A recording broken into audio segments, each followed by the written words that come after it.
Different সিজনে different time কেন হয় ডায়েরি রিলিজের? অনেক বিগিনার মেহেন্দি আর্টিস্টদের এটা প্রশ্ন। অনেকে আমাকে কমেন্ট বক্সে জিজ্ঞেস করেছো, অনেকে আমাকে ইনবক্সে জিজ্ঞেস করেছো। তো আজকের টপিক এটাই যে ডিফারেন্ট সিজনে ডায়েরি রিলিজের টাইম ডিফারেন্ট কেন হয়।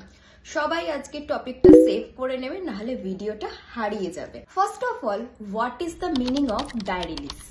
মেহেন্দির ক্ষেত্রে ডায়েরি রিলিজ প্রক্রিয়ার মানে হলো মেহেন্দির পেস্ট থেকে প্রাকৃতিক রং বার করে ত্বকে গাঢ় রং আনার প্রক্রিয়াকেই বলা হয় ডায়েরি রিলিজ প্রক্রিয়া। এবার এটাকে আমরা সহজভাবে বলতে পারি, মেহেন্দির পেস্ট মিক্স করার পর কিছুক্ষণ সময় আমরা রেখে দিই মেহেন্দিটাকে।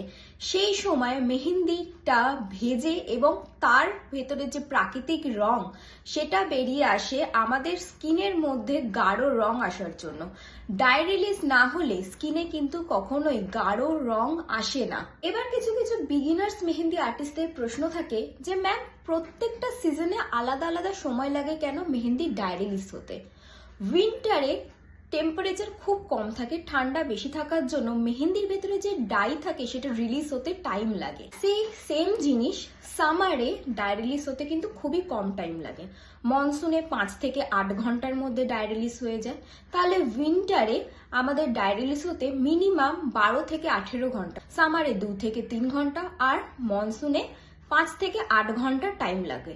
আশা করি তোমাদের ভিডিওটা খুব ভালো লাগলো।